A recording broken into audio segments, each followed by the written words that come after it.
Okay, here we are. Welcome. I'm glad to see all of you here. And one of the things that we are going to be sharing about today is a little bit of my experience. Just came back from a big camping trip where we took the whole family. The experience from this time was we learned a lot more about boating this time and boat safety. And I thought this relates. I really thought that boat safety relates to the kind of work that I'm doing in education. So I thought what I'd do today is maybe share a little bit about my experiences with boat safety and how that relates to what we're facing in education today, to give you a sense of like what my priorities, I guess, when it comes to education. So I hope that makes sense for everyone. And of course, like I'll try to have the chat maybe as an overlay today. If you post something, I'll just like post it over here. Will be easier for me. Otherwise, it'll be hard for me to see everyone. And so I'm very excited for today. It's going to be a little bit different than what we usually do.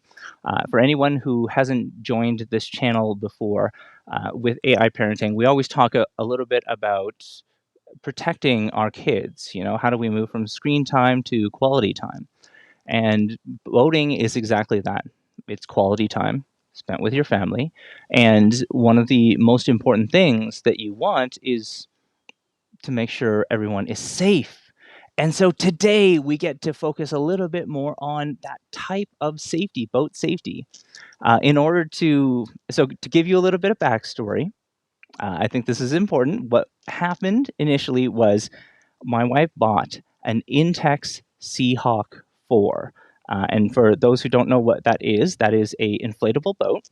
And once we bought this, we of course, like she bought this thinking, "Wow, this is a really good deal." I think she only paid like $100 or something for it, and she wasn't realizing that her husband is like kind of an extreme geek and is going to be buying all sorts of other gear that goes with it. And so that's what's going to be happening today. Is like I'm talking a little bit about the gear.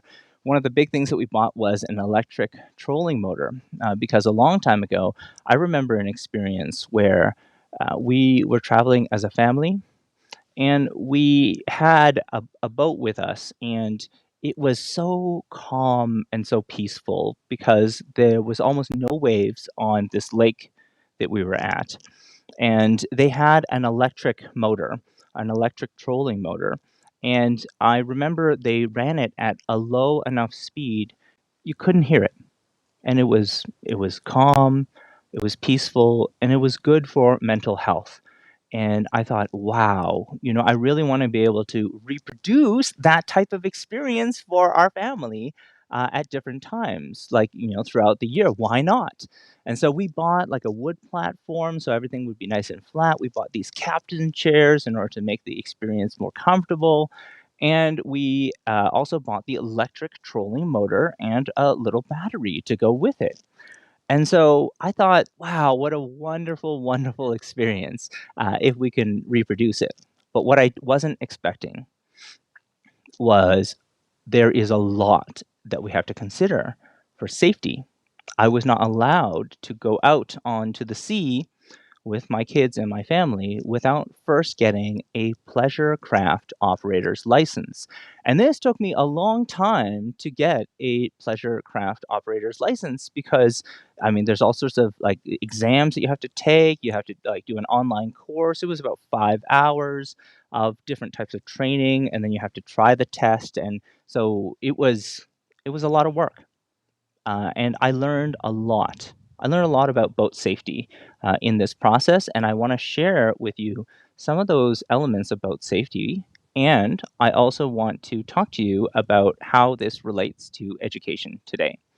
Now, today it's a little bit chilly, so I have my well, it's actually my wife's jacket. She isn't using it much, and so it's a little bit weatherproof and waterproof. I used this on the sea; it worked out really well. And I'm going to share with you some of the things that really made a difference. And so I hope that this works well for you. But the first one I want to talk about is pretty straightforward, right? It's the life jacket, right? Life jackets are probably the most important thing. Like our kids are going to be jumping into unknown waters. And the number one risk is that of falling into the sea, being trapped by the water. And this relates to curriculum in education. The curriculum we have here in Alberta was made in the 1980s and the 1970s. So you can imagine we didn't have mobile phones. We in students' hands. We didn't have one half of Gen Z workers freelancing on AI platforms. So the kinds of life jackets that people had back then are very different than the life jackets we have today. And that's what we have with our curriculum is something that prepares them for the future. And so what we really need is a new type of life jacket, one that's going to give them the skills, that's going to protect them, keep them safe, even into the future. And so these types of skills, especially with the life jackets that we have today, are going to be very important. We need to think very carefully about the curriculum, about what we teach them. And this is something that I've noticed as well. There are systems out there. You can go to, like, for example, Code Ninjas in Calgary, and you can learn about coding. They have an interesting system, like a belt system for learning different levels of coding. However, there is no discussion around artificial intelligence. And to me, this is missing the point of talking about digital citizenship. Because as a digital citizen, we have to recognize that there are two new things that are different. The first is, as a digital citizen, knowing code is like knowing the law online. And the second is knowing your data, protecting your data, and deciding where your data will go is your vote online. So if you know that coding is the new law and data is the new vote, you're going to be much more prepared for the future. You're going to have a modern life jacket that has the headrest that you can lean back on, allows you to breathe in any type of condition. And that's kind of my goal with artificial intelligence. Like when I talk about it, this is what AI means to me is it's about teaching our kids that data and coding, those two go together. We need to talk about not just one, we need to talk about both at the same time. And the second part to that is that we also need to understand that we need to change our curriculum. We need to be preparing our kids to thrive in the future.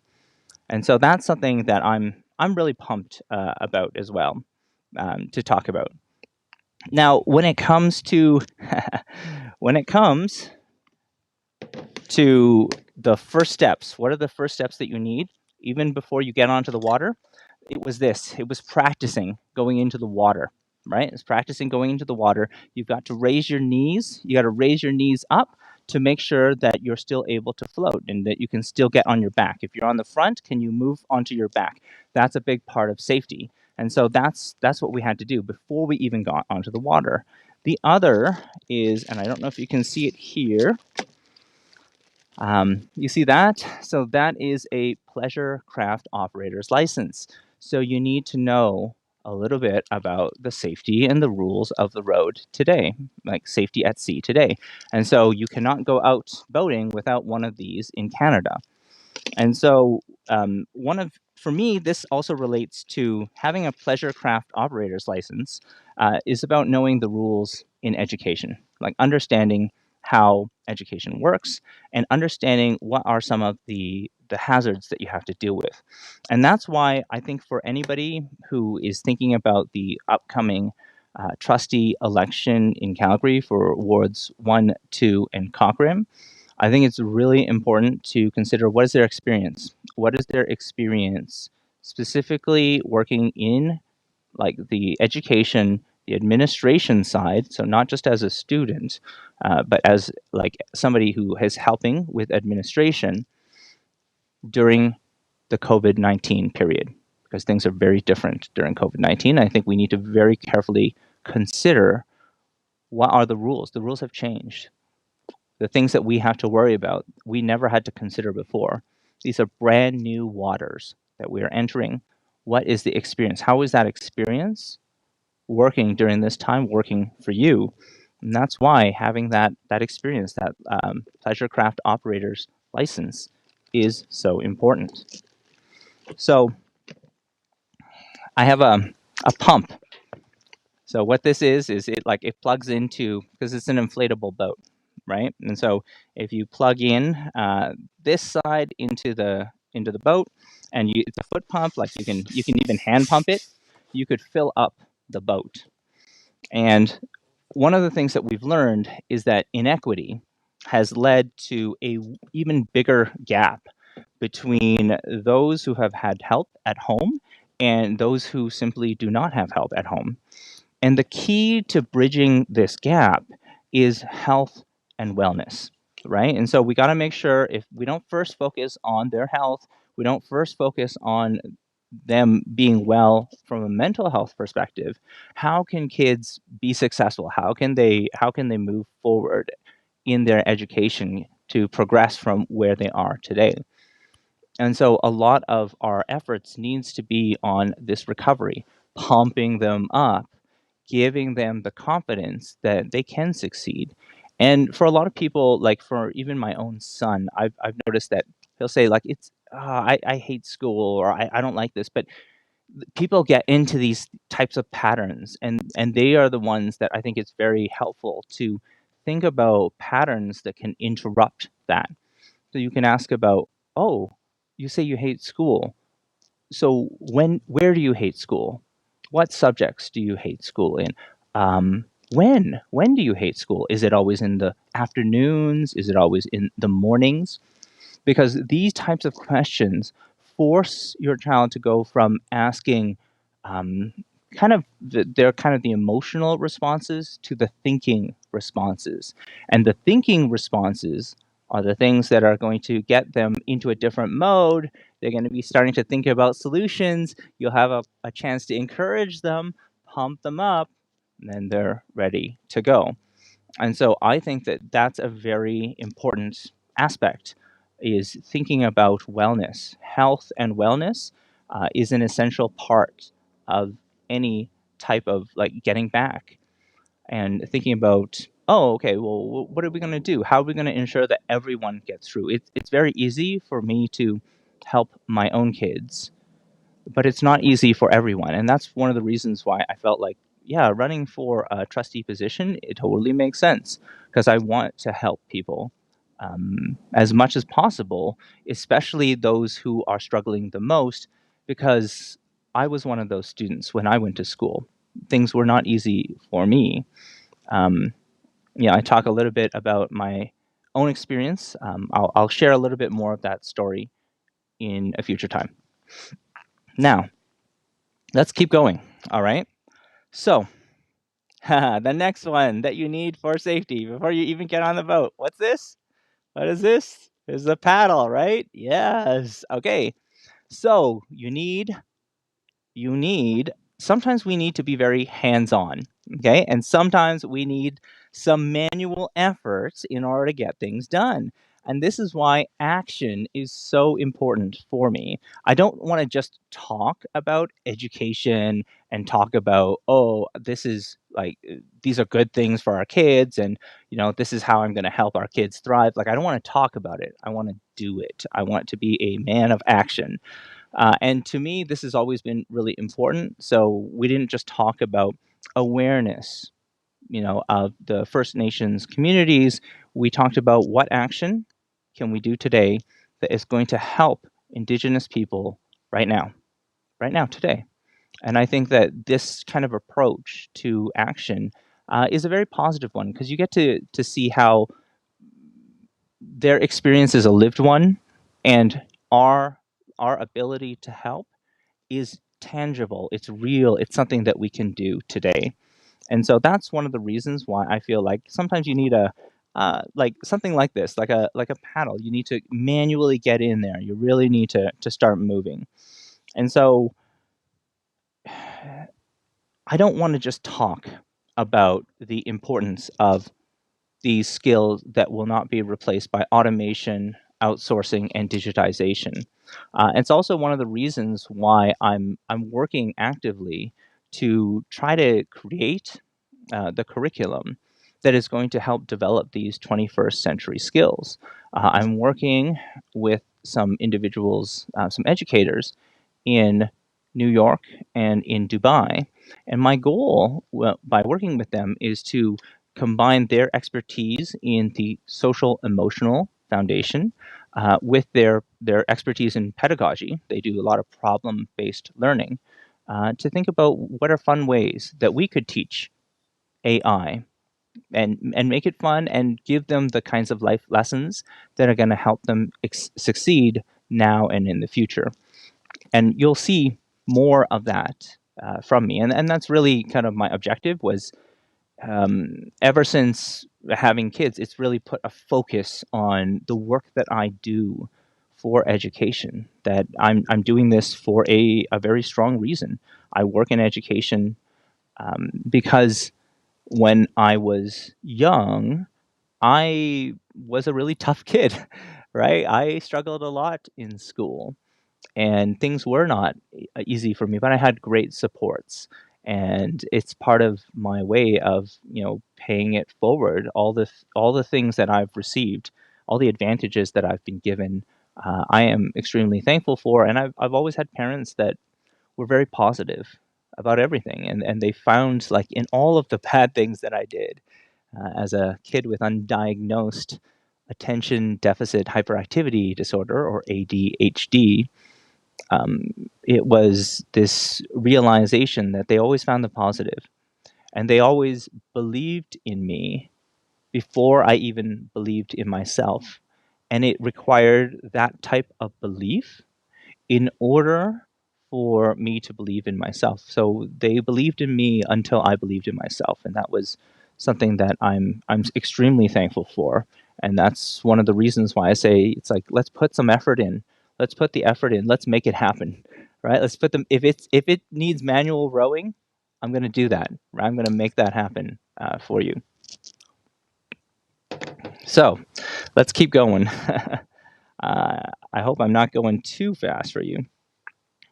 Now, the other one that I want to talk about now is Sunblock. Okay, Sunblock, and for those of you who haven't seen it, like you can get sometimes like a tent or an awning that will cover over the top of an inflatable boat. So like this is a um, Zhang travel product.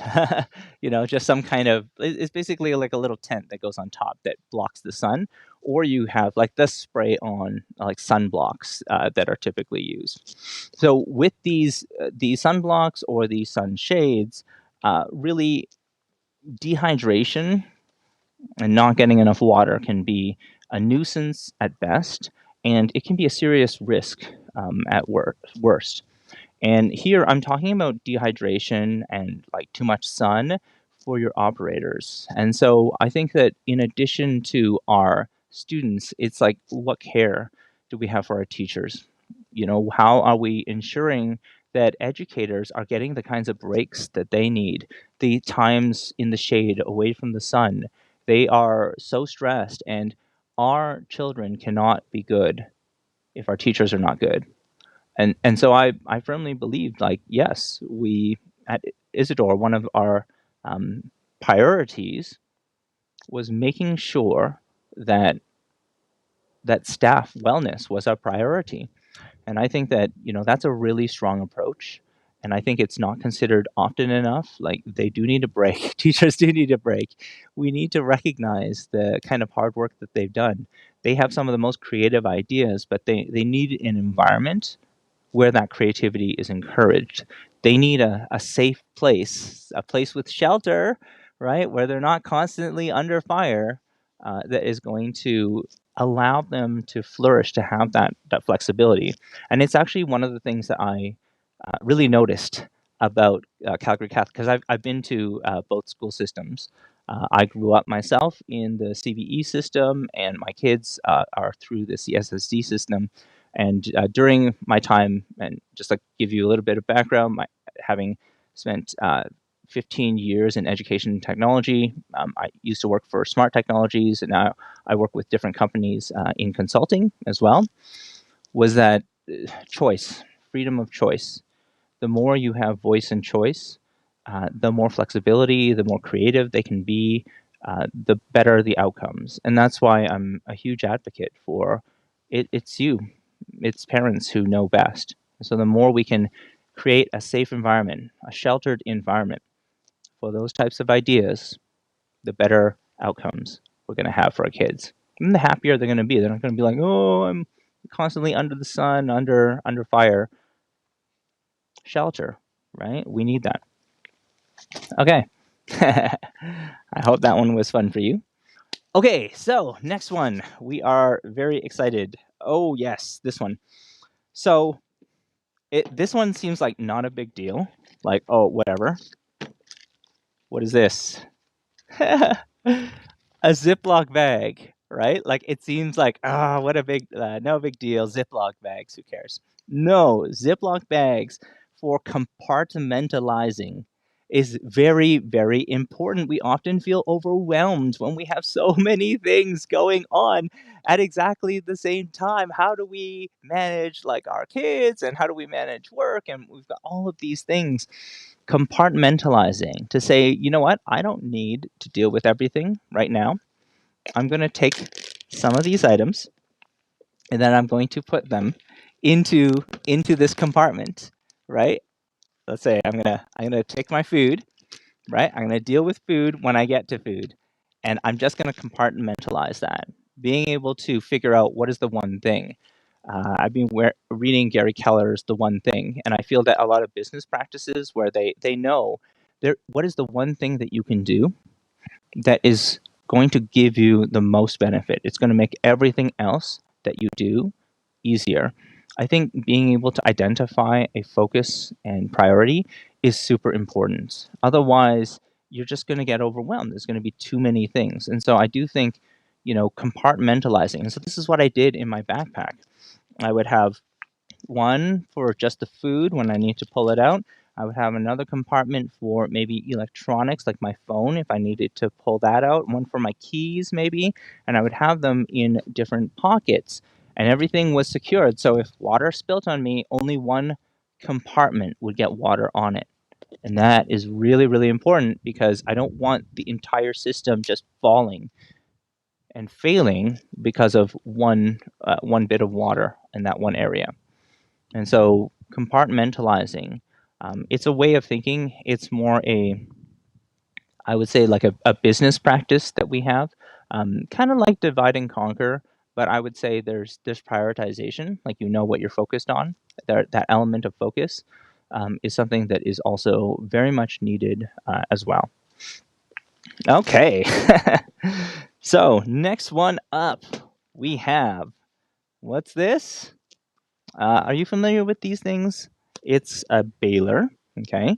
And so one of the biggest risks in a small boat or like an inflatable is water intake. You have a lot of wind, like today, it's a little bit windy, above 30 kilometers per hour, and you could get like waves straight up into your boat, and you're going to need to bail out some water, right? And so I'll just start with this one first. I will show you the rope afterwards, and I'll show you some of the other components that I have.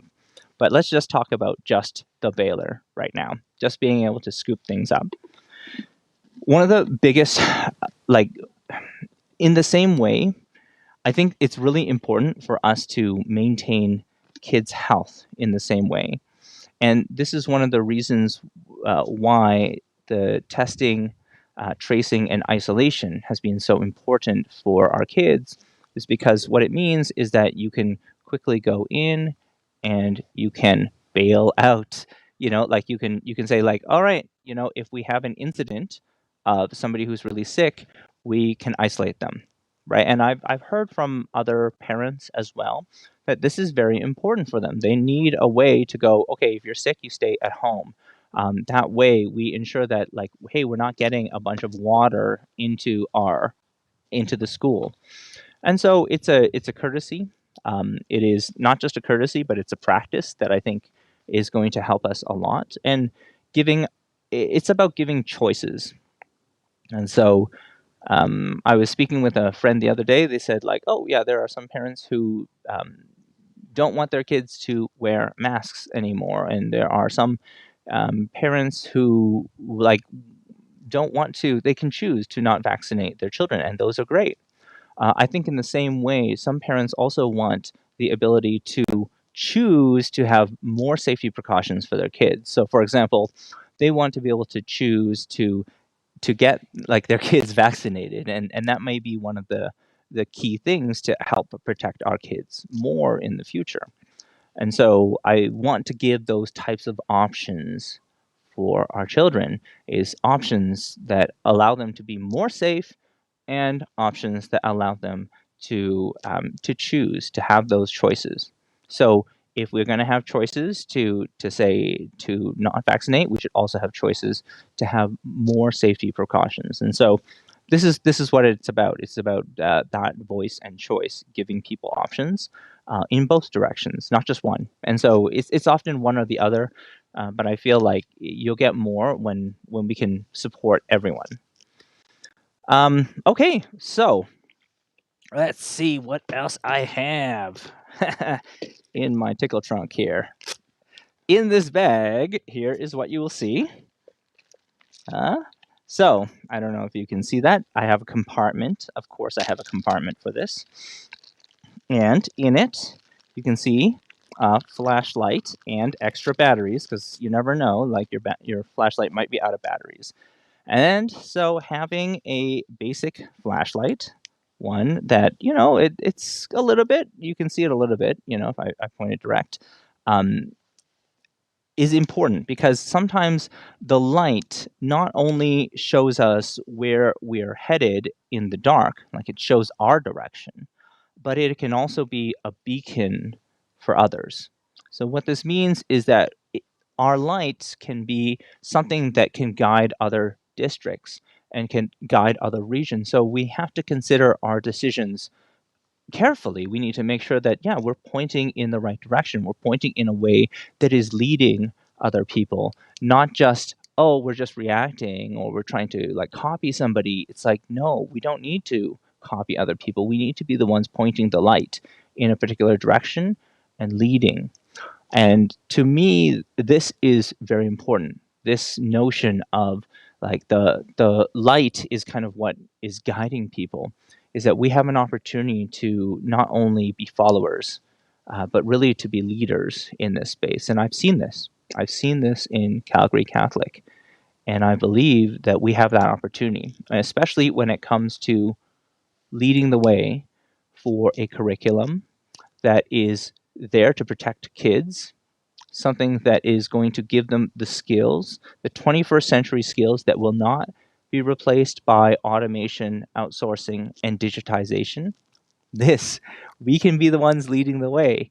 That is the opportunity that is ahead of us. And it's something that I am very excited about because this is it. Like this is one of the reasons I've worked in education for education and technology for over 15 years.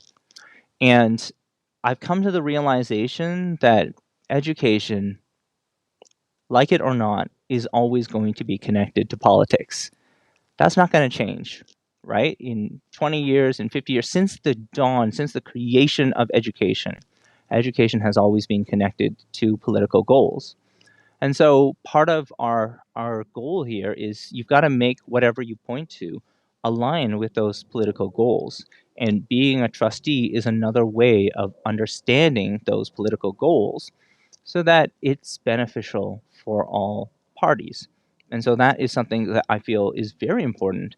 We can lead the way, and we should lead the way. But I think the important thing is, how are you leading it? What guidance are you providing? And it is not good enough to just say, oh, okay, well, we're just going to like follow what other school districts do. Um, in Calgary, I feel that that's a very narrow perspective. There are school districts all over the world. In California, there are school districts in Dubai. Like, look at what is happening in the best schools in New York or in other places in the world. Find out what practices make sense for us in Calgary, not only the options that are available right inside of like other districts in Calgary. I think that there's good opportunities for us to take a leadership role here. What I can tell you is that AI is not a part of the Alberta curriculum at this time, and I can also tell you that it's not even a part of like private training that you can get. They don't even teach those. They teach coding, and they don't teach AI. But if you look at places in the world, like in New York, or if you look at places like Dubai, they are actively looking at how can we teach AI to our kids right now, so that they are ready for working when their boss might be an AI.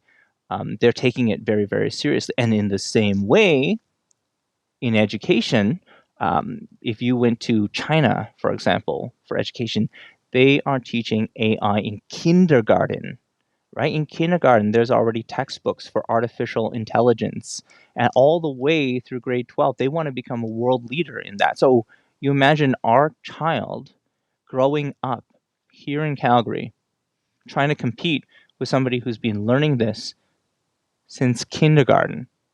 What chances do we have to compete? How are they going to thrive? These are the real things that I'm very concerned about. And it's one of the reasons why I thought this is a good reason to run for Catholic school trustee.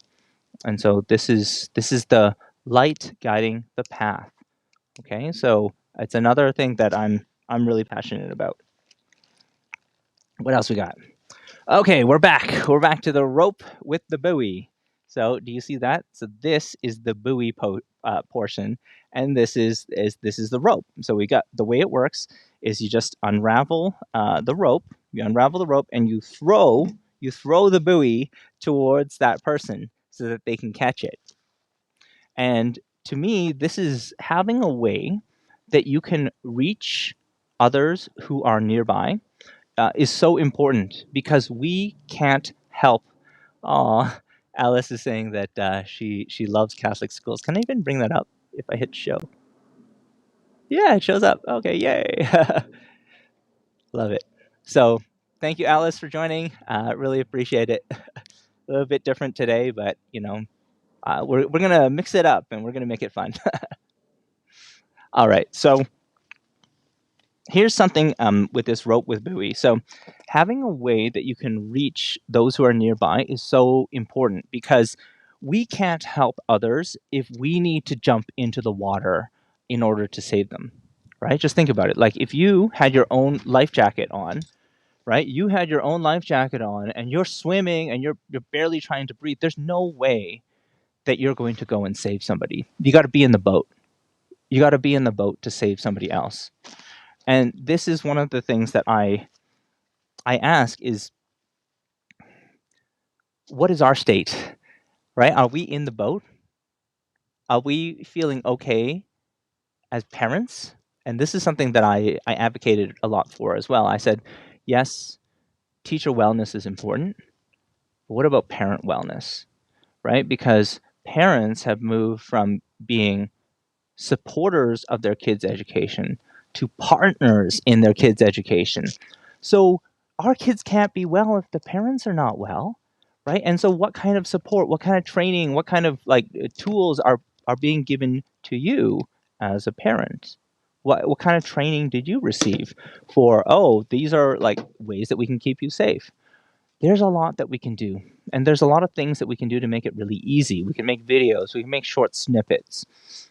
Something I love is those really like the 60-second. Here's a 60-second tip for parents. Gives you a bunch of things that you could try. Give it a try this week. See how it works for you. These are ones that are tested and we know from the research that they work. Give it a try. Here's something that is a useful tip for you as a parent. Like I feel for a lot of parents, it's like we're all in our own boats, right? Like if anything, I've heard from parents this feeling of isolation. I feel isolated from other people. That's a problem. That is a really, really big problem. What are we doing to keep things safe? Oh, I forgot to mention Tony. Tony, you said hi. I'm gonna say hi, Tony. So thank you very much for joining our live stream. Appreciate that. We have like 4 others on Amazon. It's I do really appreciate everybody who's joining us today. So this is the key: is as we need those types of supports, we need to be able to throw things, but we need to be in the right kind of condition. I've already talked about wellness, but wellness to me is such a big thing that I feel like I need to have multiple points to talk about this. Health and wellness. You don't have those things, you can forget about helping other people. You can don't worry about any of those things. If you are not well, from a health perspective, or if you are not well from a mental health perspective, forget about helping other people. You are the persons who, like, we need to provide support for you. So what kind of buoy do we make available to parents? That's something that we need to prioritize and we need to consider. All right, cool. So let's go back. What's the next one? Oh yes, whistle. So I gotta. You guys love this. Okay, my kids, like, I had to put this away because my kids love the whistle so much. But you're familiar with the colored whistles, right? Like these ones. This is a flat, low profile one, very loud, right? So it's extremely loud. It'll get other people's attention, and sometimes we do need to sound the alarm, right? And we need to let others know that we're struggling or that we need help. And that can be at an individual level, that can be at a student level, that can be at a administration or even a school district level. But we need to have those kind of easy ways of having those connections. And one thing I've loved with Calgary Catholic is that they have a really good support. They always have a like a counselor who is on board who can help individuals. But it's those individuals that are sounding the alarm. And guess what? People are sounding the alarm in different ways. They used to use only one way, right? They would call maybe a kid's helpline, right? They make a phone call and they say, "Yeah, I'm having, I'm having mental health thoughts like about self-harm." That is how they would sound the alarm. But nowadays, guess what? Things have changed. Kids are no longer using they're not using this like a phone call and calling somebody up and talking to. No, they're using text messaging. They're using social media. They're using many other ways to sound the alarm. We have to be listening not only to the traditional channels, right, the traditional phone calls, but we also need to be listening to the other ways that they're communicating. Maybe they're saying it is through a text message, I'm having these. Or maybe it's on a social media platform. Who's watching these? Who's listening in those spaces? Maybe it was on one of their recent TikToks. I don't know. But if we're not listening for these things, we're going to miss the signals. And if we're missing the signals, and this is the hardest thing, is like many parents have no idea what's going on. We are in these social media echo chambers, right, that are constantly giving us what they think we want, which can be good or bad for our mental health. But these echo chambers can be very dangerous. And so people are sounding the alarm on these, but we're not seeing them. We're not seeing the signals.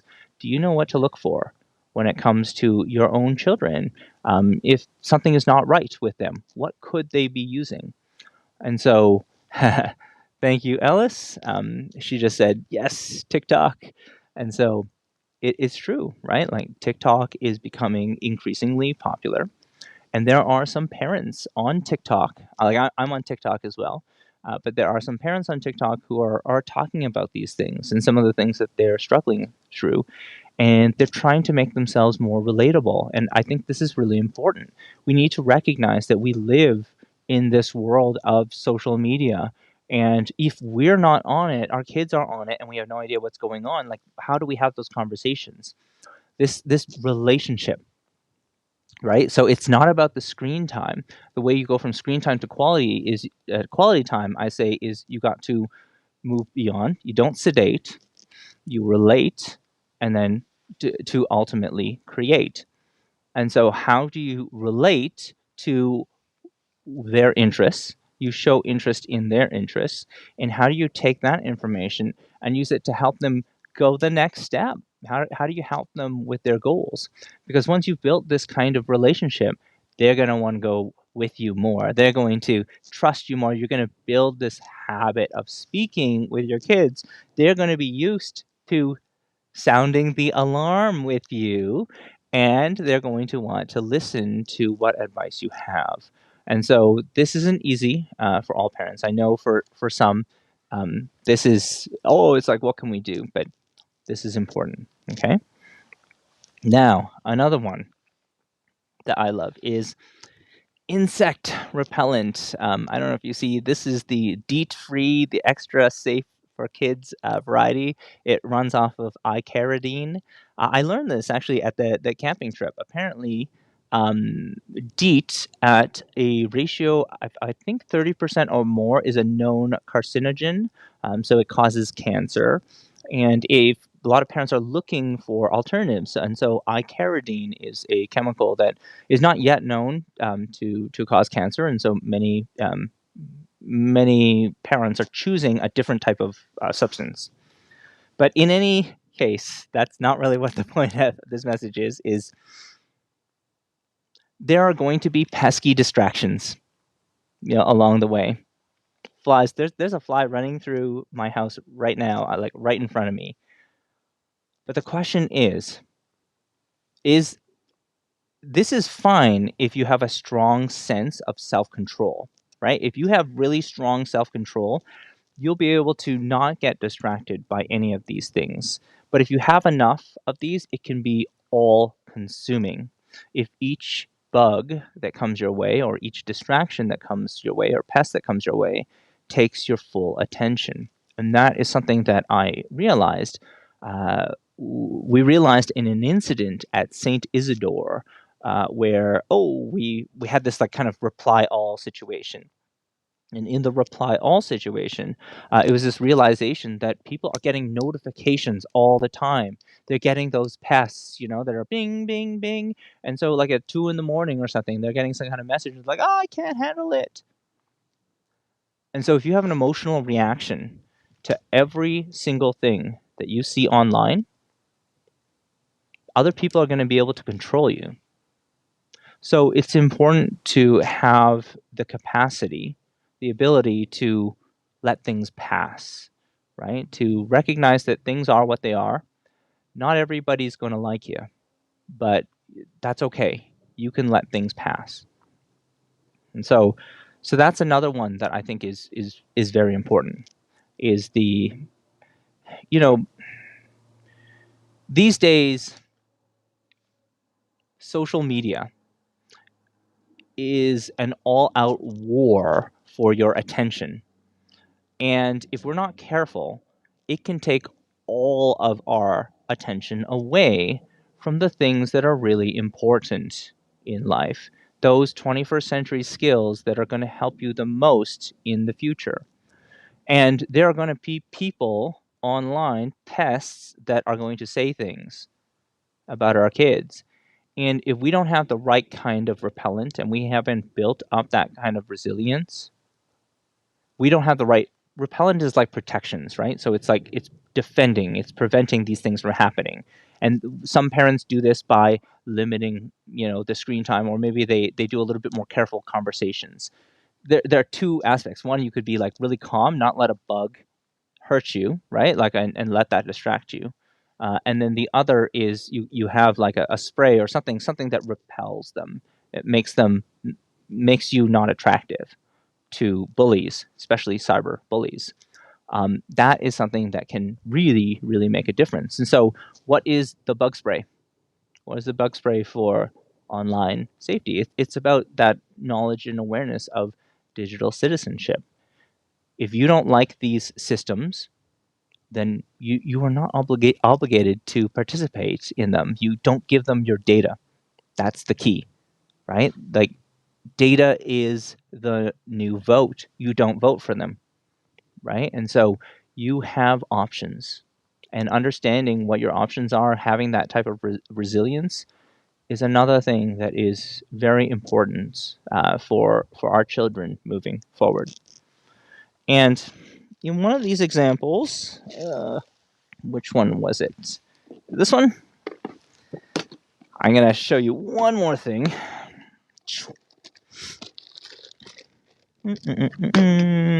Where is it? You see, like I'm getting like major wind today. So I appreciate you, and I hope that I don't get like too I hope that it doesn't get like too rainy or like windy on you. Hope you're still able to hear. The last one is food. Okay, so oh look, City Guy NYCE. Good evening. Happy that I managed to catch a second show. I've been busy. How are you? Oh, I really appreciate these comments. Let me hit you again. Pop you onto the screen, City Guy. Topic is discussing children at sea, keeping kids safe at sea, and sea in this case is a metaphor for the online sea or the digital sea that they're in as well. Because I just came back from a big boating trip. For anybody that missed it, I came back from a big boating trip and we had to learn all about boat safety. And I thought, you know what, boat safety relates so much to online safety. Might as well talk about the two together. So, hey, I really appreciate you, City Guy NYCE. Thank you so much for joining. Let me just take a look on Amazon. Thank you guys so much for joining. Appreciate it. Okay, so I am so glad that you can join another show as well. And you've been busy. Hey, tell me, City Guy, tell me what you've been up to. Would love to hear about like what's been keeping you busy this summer as well. You know, for me, it's been this big project, this boat safety project, and that has been my big summer project. And so I do really appreciate having you and joining us today. Okay, so let's keep going. So the next one is this, right? We're talking about nutrition, right? The trail mix. Almost every single moment that we are inside the boat, kids are asking, "Hey, can I have a snack? Have something to eat?" They're always looking for some type of nutrition. They're always looking for some type of snack, maybe lunch or some food. And we all need energy that maintains our body and it fuels our spirit. But this is why I feel, especially for Catholics, that our faith foundation needs to be regularly tested and tested for spiritual nutrition. Is this giving? Is the types of food that we're giving them, the nourishment that we're giving them, helpful for their faith formation? Do we know what is lacking in their faith formation? How is this just words that they got to memorize? Are they taking any of this and turning it into action? This is a question that I often ask. What is the point of learning a bunch of stuff that you're never going to apply in action? And when would you apply that? Is it only when you become an adult? Is it only when you become a parent? No, it can't be, right? It has to be relevant to you right here, right now. And this is the big challenge I have is that these are not just abstract concepts. They are a lived experience. What it means to be Catholic today is a very relevant one, and it needs to be contextualized, not like only within the context of where it originally originated, because we need to go back there to understand its context. In the same way, we need to understand our own context. Education is really just teaching the curriculum in the context of the students that you are working with. What is important to them? What kind of faith challenges are they facing today? What kind of nourishment do they need in order to be successful? If we are not asking the kinds of important questions about the types of nourishment that is needed, then we're not helping them, right? They're not growing, they're not learning, they're running through the motions because it's a system. But it's not a system. It is so much more than a system, right? This is of all the things, and this is something I've said to my. Can you hear that? Thunder is coming. Yeah. There you go. Dr. Ed 4. 2021 trustee. The thunder is coming. That should be my new theme. So again, right? Education has to be way more than just a thing that you nibble on, a little bit snack. It needs to be substantial, and we need to think about what we keep putting into the system. We keep putting into our kids, and so that's my approach. Is it's about you're learning this stuff, but do you really believe it? Do you really practice that in life? Are you living your faith, or is this just a thing that you read about? Is it a distant experience? This matters because I feel that our foundation is potentially the most important thing that's going to lead us through our lives. Think about this, right? Like in your life, there's going to be a lot of haters. There's going to be a lot of people who don't agree with you. There's going to be a lot of people who don't have the same faith background as you. There are people who are going to criticize you, and there's also going to be trauma. There is going to be real trauma in your life. People may may die. There may be good friends that get hurt, or people who get sick and they're no longer around. What kind of foundation do you have? Is that a foundation that you can lean on? That you can go when you have an incident that happens? Can you lean on your faith? Can you trust it enough to go? You know what? There are things like, because one of the things that they say in psychology is that those with a faith background do way better from very critical incidents. And so I often, when I was doing my PhD, oh man, there were like many people, like scientists, who questioned like, why do you even, why you have a faith background? And my argument for them is, even if nothing is true in this lifetime alone, the research already says that that's going to be beneficial in your lifetime, because it's going to help you have way more control. You're gonna have way more mental resilience. You're going to be able to deal with trauma in a bit better way. Huge. So I want to make sure that I've captured some of this stuff from City Guy. Thank you so much for your comments and stuff. So City Guy asks, well, let me tell you something. Like, I was foolish enough in the early 2000s to have an internet friend who I thought to be a young actress at the time. Uh oh. That eventually exposed himself to be a catfish. Yikes. Okay, so the internet is scary, and I've been working and taking care of my family here. Okay, so hey, City Guy, I appreciate your comment here, because I wanna speak to that a little bit.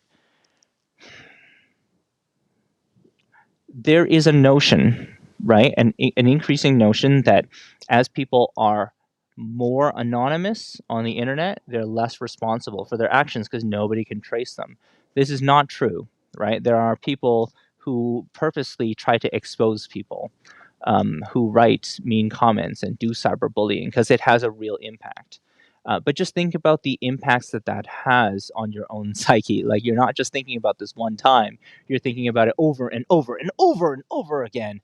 That is why I am so passionate about, like, this stuff is serious, right? Like, we need to be, this has got to be in the school curriculum, right? Like, we're talking about curriculum now, and yeah, there's a lot of challenges with the current curriculum, but if we're having a discussion around curriculum, let's talk about those skills that they really need, right? Let's have those discussions about how we can benefit them. And I love this. You are correct about the education thing, my friend. Likewise, City Guy. I think that the things that you're referring to, they're lived experiences. It's not just you. There are many that have the same experience. So, guys, I have limited time, because it looks like the rain has finally come in, and I've been hearing the thunder, I've been hearing the lightning, and I'm of the opinion that safety is the number one priority. We got to take care of it. So thank you very much. The internet is the new stranger danger. You know what? It is. It's the new world, right? There's dangers in the real world too, City Guy. Um, but I would also argue that there's a lot of good that can come from the internet if you know how to use it, if you know how to take advantage of it. And I think there are a lot of good people on the internet. And I think that if we can train our kids to have those skills, you'll see that that'll grow. So we'll see that there can be good things. But anyways, it's really starting to come down now. I gotta run. I really appreciate everybody for joining today. Thank you. Catch you next time. See ya. Bye.